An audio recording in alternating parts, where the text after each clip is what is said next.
Bueno, vamos a continuar con los videos. En este caso vamos a hablar sobre el neoclásico.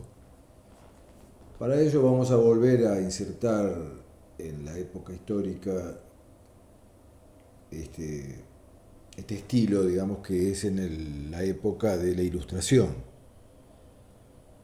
Venimos de una época del humanismo, que es el Renacimiento, que se desarrolla, digamos, con con sus estilos históricos antiguos, ¿no es cierto? Y que culmina en el barroco y el rococó. A esto también, digamos, por razones diferentes por ahí a lo del romanticismo, el neoclásico se inspira en lo que está sucediendo en los cambios que están sucediendo en Europa y sobre todo la cuestión de la pérdida, digamos, de poder del antiguo régimen que se colapsa en la Revolución Francesa, ¿no es cierto? Y digamos esto luego sube al poder Napoleón. Todo esto va generando un clima, digamos, que hace eclosión en esta época y donde se llama la época de la Ilustración, ¿no? ¿Por qué se llama la época de la Ilustración? Bueno, en definitiva, por una cuestión de todos estos cambios políticos, pero por otro lado todo un cambio científico, ¿no es cierto? Aparece un hecho fundamental que es el enciclopedismo, ¿no es cierto? La enciclopedia, que un poco es como que muchos autores proponen que este es el momento que se inicia la ilustración. ¿Por qué? Porque lo que planteaban los enciclopedistas, que, inspirados por Diderot y Jean Leron d'Alembert, lo que querían ellos era educar a la sociedad, porque una sociedad culta que piensa por sí misma era la mejor manera de asegurar el fin del antiguo régimen. Entonces, también en su redacción colaboraron otros pensadores como Montesquieu, Rousseau y Voltaire, que son fundamentales en la Revolución Francesa. Bueno, en arquitectura, eh, digamos, hay un hecho también que quieren llevar, digamos, a la arquitectura, este espíritu del,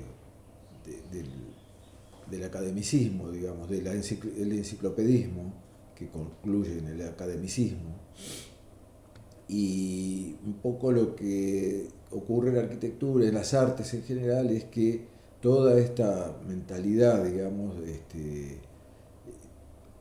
y influye, digamos, como para que los artistas de esa época y los pensadores, digamos, buscaran la forma de qué manera, de dónde estaba esa razón, ¿no es cierto?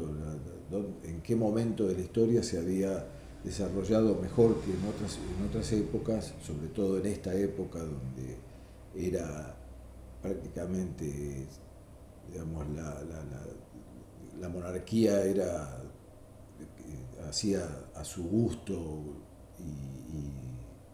digamos, dejando al pueblo olvidado y en la miseria. Entonces van a buscar en los antiguos momentos históricos como los de Grecia y Roma, ¿no? ¿Qué cuestiones entonces toman en la arquitectura de esa época, digamos, las academias, digamos, vuelven como un carácter científico de las artes, ¿no? Pero con poca creación, digamos, es solo imitación, se imitaba lo que consideraban que era lo verdadero, lo absoluto. Eh, digamos, estas academias, se crearon las academias que ya venían, ¿no? de Italia, pero en Francia se empiezan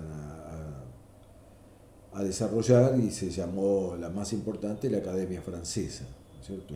Este cambio intelectual que produce la Ilustración plantea que la vida debe ser menos idealista, menos dogmática, pero más pragmática. Una política menos dominada por la religión, tampoco por la monarquía, o sea, y lo que en ese momento estaba predominando, que era la dinastía de los Luises, lo ubicaban como el anciano régimen, ¿no es cierto? El régimen, el antiguo régimen. Entonces, el hecho de volver a ese mundo clásico donde había un equilibrio, donde primaba la razón, donde inclusive se habían desarrollado la república en Italia y la democracia en Grecia, digamos, termina por prevalecer y se ve al barroco como digamos, una herramienta de esas monarquías absolutas que también hay que dejar atrás. Entonces, dentro de la academia quiero destacar a Jean-Louis Durand, digamos, ¿no? Que es un profesor en dos lugares, ¿no es cierto? Por un lado en la École, la Politécnica, digamos, y también en la Escuela de Bellas Artes, digamos, ¿no? Él escribe dos obras teóricas y, digamos, lo que él propone es un poco estudiar esos ejemplos arquitectónicos antiguos y para eso crea un método, ¿no?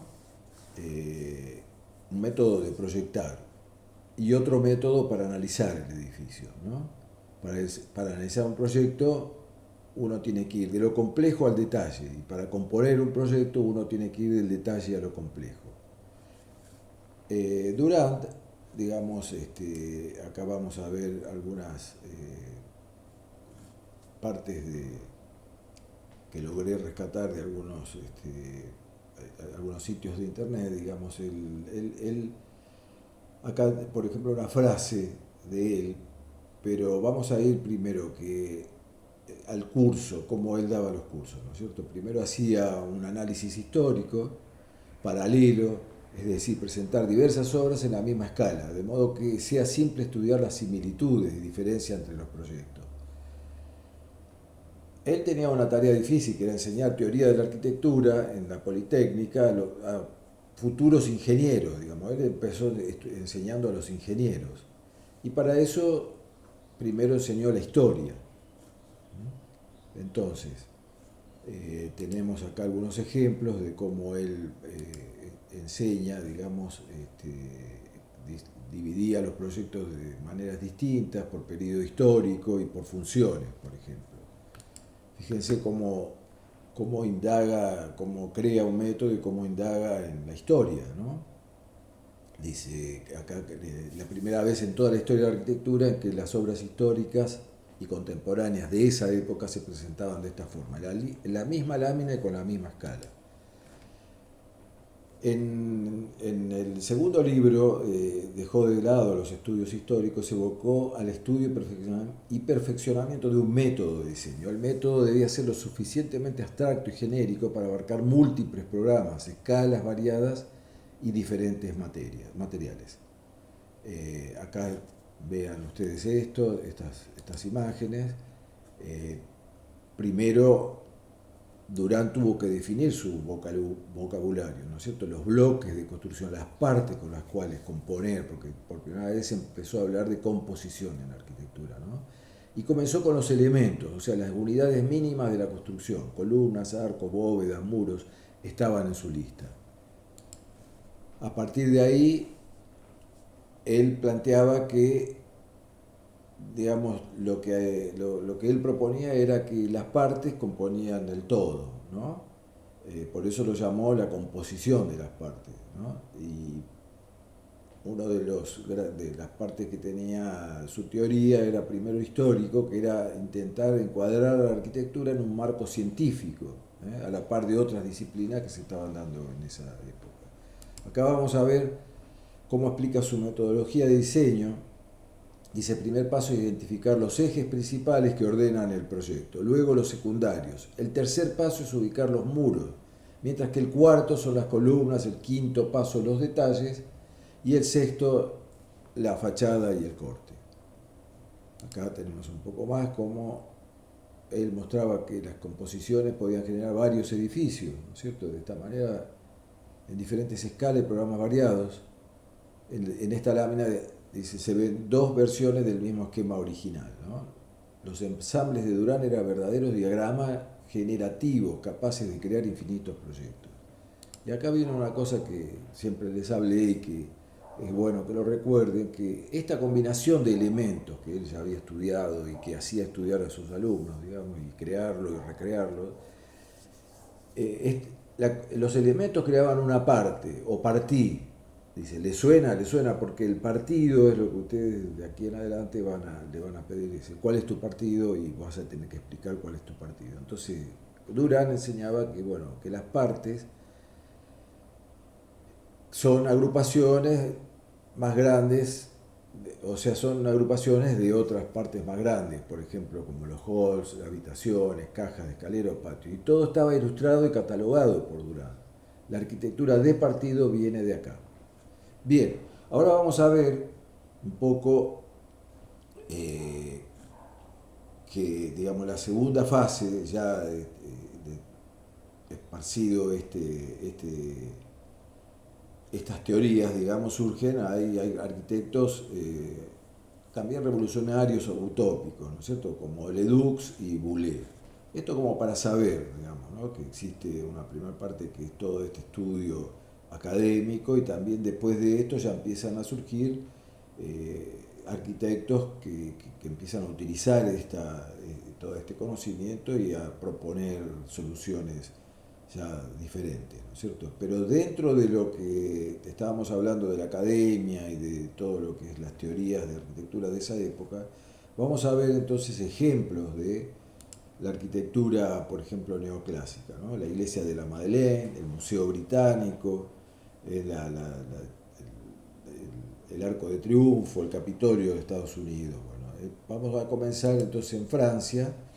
Este es un edificio que se realiza en los jardines de Versalles, digamos, y que es una obra encargada todavía por los monarcas de esa época, del antiguo régimen, ¿no es cierto? Pero ya es una muestra de un neoclásico en Francia, es un pequeño lugar de contemplación para los monarcas, digamos, para el príncipe, ¿no es cierto? Que lo desarrolla un arquitecto que se llamó Jacques Gabriel. Y bueno, la característica de esta obra, por ejemplo, es que, digamos, fíjense las columnas, cómo acá ya se eliminó todo el barroquismo, ¿no es cierto?, de esta época precisamente. Bueno, acá vemos también cómo se instala, como por ejemplo en la planta se puede ver que es bien simétrico, en fin.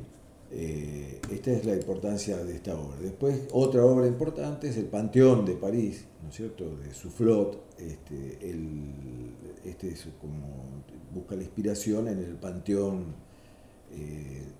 de Roma, ¿no?, de los siglos primeros, de la época romana. Directamente Madeleine es como una copia del Partenón, ¿no? Tienen las columnas octástilas en el frente, tienen aquel frontón, tiene todo el lenguaje de lo que era la Grecia antigua, ¿no es cierto? Acá tenemos un desarrollo de cómo inclusive se usó la proporción áurica y bueno, esta es una comparación por lo que estaba sucediendo en Inglaterra, precisamente en Escocia, ¿no es cierto? Por eso puse esto para que ustedes vean cómo en el mismo momento que en este lugar se estaba desarrollando el neoclasicismo, en Inglaterra estaba surgiendo, o sea, ¿no?, ya había surgido el historicismo neogótico, ¿no?, o romántico, mejor dicho, en esta obra. Bien, vamos a ir a otros lugares, por ejemplo, al Arco de Triunfo, que es digamos, la inspiración en el arco de Tito, esto lo mandó a construir Napoleón, ¿no? Esta es otro el Arco de Triunfo de Carrousel, también en Francia. Y yo quiero mostrarles esto para que ustedes vean cómo en este eje, donde está el Arco de Triunfo, está la Plaza de la Concordia, que acá no lo vamos a ver, pero sería bueno que lo vean, y el Arco de Triunfo Carrousel, que es el que vimos recién, y el Museo del Louvre, ¿no? Pero este eje, digamos, termina finalmente en otro lugar que es un desarrollo urbano de París, que se hizo en el siglo pasado, y quiero mostrarles un ejemplo de un cómo utilizamos la historia, por ejemplo, para edificios contemporáneos. Acá donde marca la flecha esta se llama la Défense, ¿no? El arco de la Défense, que es un arco, fíjense que con la tipología de arco de triunfo, acá ya estamos hablando con otro lenguaje totalmente distinto, contemporáneo, ¿no? Ya cómo se salió de aquel lenguaje neoclásico, pero cómo de alguna manera eh, toma la esencia, ¿no es cierto?, de la historia. Acá es una hermosa fotografía del Arco de la Defensa, tiene una escala monumental extraordinaria, digamos, acá se puede ver de lejos.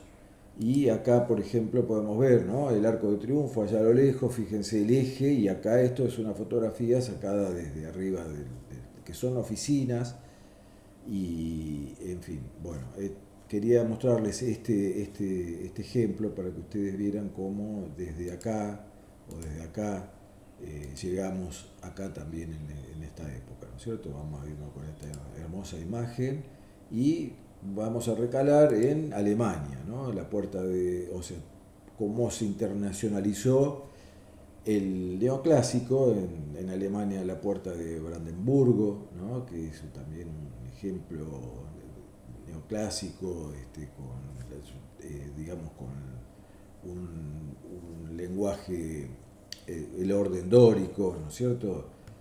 Fíjense, por ejemplo, otros ejemplos. Bueno, acá tenemos, ¿no? Arriba tiene un carro. Esta puerta de Brandenburgo realmente tiene una historia espectacular desde el momento que se hizo. Por ahí pasó Napoleón, por ahí fue la Segunda Guerra Mundial, estuvo detrás del muro de Berlín, eso quedó en manos de la Unión Soviética, después se recuperó y bueno, busquen material porque es muy linda la historia. Mismo en Alemania hay otros ejemplos neoclásicos como la Cliptoteca de Múnich o el Walhalla. Este está lindo porque van a ver ustedes cómo, en este ejemplo es prácticamente una réplica del Partenón. Si uno sube por el Danubio se encuentra con esto que tiene adentro una colección de bustos de grandes hombres de toda la historia, ¿no es cierto? No me acuerdo la cantidad que tiene. Este es, por ejemplo, fíjense, ¿no? También es, digamos, toma el dórico y fíjense la escala que tiene, ¿no? Una foto sacado hacia el Danubio desde las escalinatas, desde acá abajo de alguna de estos pórticos, ¿no? Bueno, vamos a ir a Inglaterra. En Inglaterra, cuyo principal desarrollo viene dado por el romanticismo, pero también hay ejemplos de neoclásico que se opone al barroco, ¿no es cierto? Por ejemplo, acá tenemos, bueno, en Inglaterra, ¿no? O sea, nos vamos de Alemania a Inglaterra y vemos que el arquitecto Hall prácticamente toma el neoclásico, las obras de Palladio. Acá tenemos otro, ¿no es cierto?, donde se ve muy palladiano su producción, ¿no? Y tenemos otro ejemplo que es el Banco de Inglaterra, ¿no? El Banco de Inglaterra es casi una copia del del Panteón romano, sobre todo en el interior, la cúpula, más que nada en el interior, porque el exterior no es tanto como réplica del Panteón. Esto quizás ya es un poco de eclecticismo, ¿no? En Italia también hay ejemplos de neoclásicos como la Basílica de Francisco de Paula y la arquitectura de la iglesia de la Gran Madre de Dios, ¿no es cierto? Acá vemos también que es inspirado en el Panteón romano, en los dos casos, ¿no? También en España el Museo del Prado y en Rusia la Bolsa de San Petersburgo, ¿no? Bien, hasta acá llegamos con el neoclasicismo, después va a seguir el eclecticismo, ¿no? Que lo vamos a ver más adelante, donde vamos a ver cosas como esta, ¿no? Ya la construcción, cómo empieza, digamos, a pasar de aquí y de estos ejemplos, ¿no es cierto? De acá pasa a desarrollarse, digamos, un gran cambio, una revolución que primero vamos a ver que en el eclecticismo se trata de tapar, pero finalmente esto no es imposible taparlo y va a terminar siendo lo que es la arquitectura del hierro y del vidrio. Muy bien, hasta acá llegamos. Gracias, espero que les ayude.